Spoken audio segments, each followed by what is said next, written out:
everybody that knows Joel and have known any album that Joel has put out, he is renowned for naming of his singles and his albums. They all come from funny anecdotes and situations and moments in time. This one came from one of those moments of, Joel, it's time to name the album, which, you know, he always like, oh, what? Yeah, okay.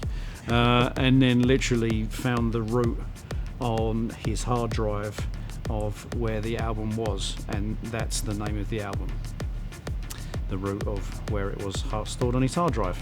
And that's how it has gone through every single album. Random album title was, well, random album title, Rat for short, Mouse, Rat. For lack of a better name, obviously couldn't think of a better name. 4 times 4 equals 12. That came from a 8-hour argument that 4 times 4 equals 12, not 16.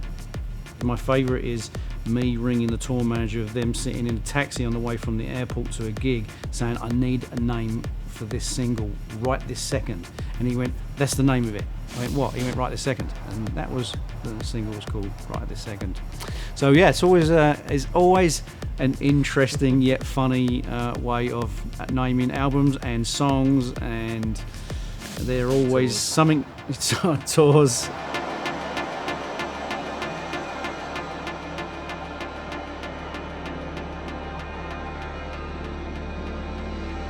That's really how it all comes together. It comes together very quickly. I think if Joel could, he would still love to put music out like he first put music out, which was he made it, literally the next day it'd be for sale on Beatport. 8 p.m. that evening, it would be live by 8 a.m. the next morning, and be number one by 8 p.m. again that evening. Yeah.